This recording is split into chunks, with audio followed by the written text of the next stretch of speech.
onion, garlic, luggage. Oh, wait, that doesn't sound right. Sorry, wrong clips.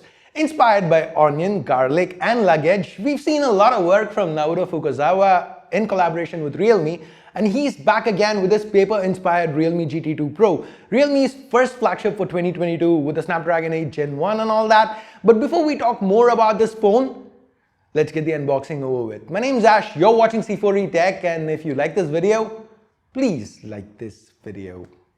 Yeah, let's get started. A big part of the GT2 Pro story is being more eco-friendly, and that starts right with this box. Realme claims that in the past their packaging had about 21.7% plastic. Now they've got that footprint down to 0.3%, and they've also used soybean ink here. This actually put a smile on my face because, I mean, guys, there's got to be a punchline in there somewhere, because this is the same brand that just stopped updates, or rather said they're not going to update a 4-month-old tablet. Basically, in other words, they're telling people go buy something new if you want newer version of Android. And for them to talk about being eco-friendly, you know what, that's a rant for another day. Right now, let's get back to the unboxing. So removing the plastic covering it, opening it up, we are greeted by this cardboard insert. This one has the SIM ejector tool, some regular leaflets, and a soft case. Over here, I would have preferred something along the lines of what we got with the Realme GT Master Edition. But they've got a regular soft case, but one that comes with Naoto Fukasawa's signature. Next up, we've got the star of the show, the Realme GT2 Pro itself. So removing it from that plastic. Now that's followed by a 65-watt Super Dart charger and a USB Type-A to Type-C cable. So that's pretty much it for the box contents. Now coming back to that eco-friendly story, the black and blue color variants that Realme offers, they come with glass packs. The green and the white that you see here, they use a biopolymer that's made out of biological raw materials like fallen leaves and pulp, supposedly better for the environment. Now, obvious hypocrisy aside, I do like Naoto Fukasawa's designs, and I continue to like them on this phone as well. I also love the attention to detail. For example, the pattern you see on the box, it's the same one you see on the wallpaper and also on the back of the phone. That's a nice touch.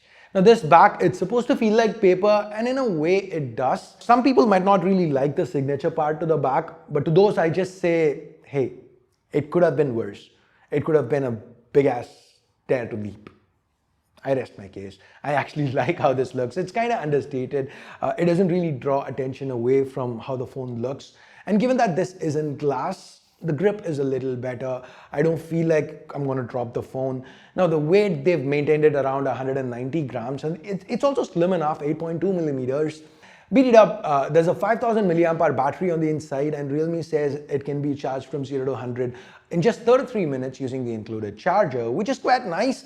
But this is a flagship, right? It does lack a few flagship features like wireless charging or an IP rating. Like with other flagships, they've gone ahead and cut out a headphone jack and micro SD, and the Type-C port here is just USB 2.0. That said, hey, at least we get stereo speakers with Dolby Atmos support. The earpiece on top, it also doubles as a speaker. The output's pretty nice. The metal frame feels solid, the power key to the side, it's textured, the keys in general are pretty clickable, there's no wobbling of any kind. Now the fingerprint scanner, it's buried underneath the display. It's of the optical variety, but it's pretty fast, responsive, no complaints there.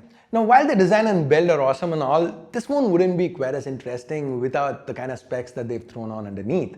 This one's powered by the Snapdragon 8 Gen 1 chip, that new flagship 4nm chip from Qualcomm, and it's paired with 8 or 12 gigs of DDR5 RAM, 256 or 512 gigs of UFS 3.1 storage.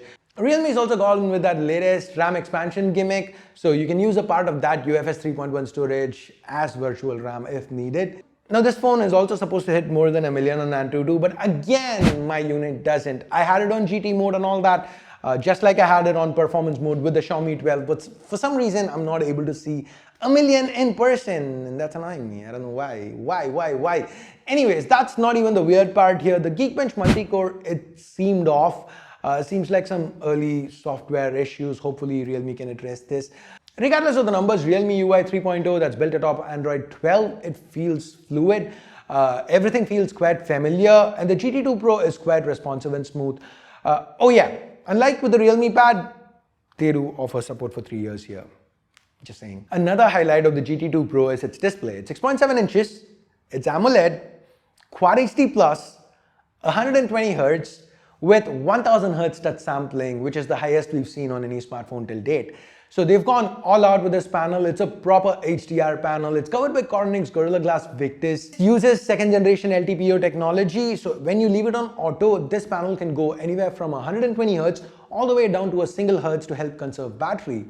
Now, just like we saw with the Xiaomi 12, this one's also received an A+ rating from DisplayMate. Now, given the beautiful display, the stereo speakers, that 4nm Qualcomm flagship chip on the inside, the gaming experience should be exemplary. To keep things cool as you push the innards to their limits, Realme's got what they call a Diamond Ice Core cooling system. In the limited time I spent with the GT2 Pro, I didn't notice any excessive heat or stutters as a result of throttling, despite me having the performance mode on at all times. Moving on to cameras, here's where we generally talk about the primary, right? Today, let's do things a little differently and talk about the secondary, the ultra-wide. When we think ultra-wides, with most brands, what we get are 118-degree field of views or at max 125. Realme's gone all out here with a 150-degree field of view ultra-wide. The first time we're seeing something like this on a smartphone. And the results, as you can see, are pretty good. They've even thrown in a fun mode or two for this ultra-wide, and I really like playing around with it. I find it unique and I'm happy that it's there. Now the primary, they've again done good. It's a Sony IMX766. Just like the ultra-wide, this is also a 50 megapixel sensor. It's paired with a f1.8 lens that's optically stabilized. And the results, as you can see, hey, the dynamic range is awesome. So are the detail levels. The colors are on point. Can't really complain. I really like what they've done here with the primary and the secondary. Now this third camera I'm not a huge fan of. They've gone with a microscope here. It's surrounded by these two flashes so you can get pictures like this.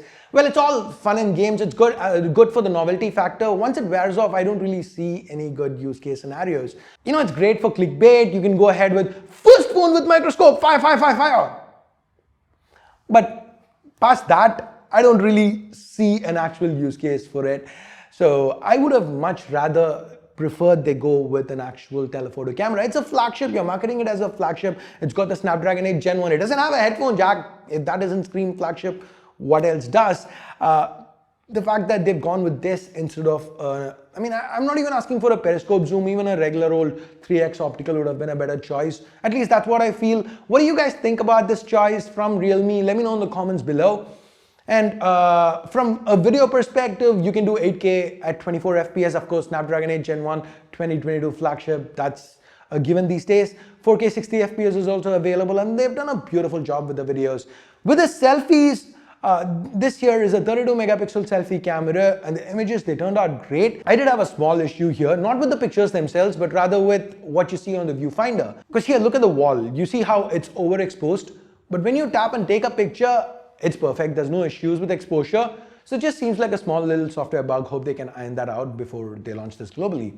Talking about launch, let's talk pricing. This phone starts at 3999 RMB for the base 8256 variant. It goes all the way up to 4799 RMB for the 12512. So the pricing seems competitive, and it's really nice that Realme has an early flagship this year. A solid proper flagship. Yes, it does have its quirks, but at the same time, if this launches widely, globally, quick, then for us end consumers, it's always nice to have options. And it's nice to see Realme taking flagships seriously. They have been for a while now. So anyways, guys, that's been my first impressions with the Realme GT2 Pro. What do you guys think about this phone? Do you think Realme should have done something different? Do you think, whatever you think, let me know in the comments below. I also have a link to our Discord in the description, so you can keep the conversation going over there. Please join the community. And I guess that's pretty much it for this video. Thumbs up, thumbs down. Okay, I just said that. Oops, so sorry. Thanks for your time. Till next time, my name's Ash. You've been watching C4 Retech, and I'm signing off for now. You guys have a great day. Bye-bye.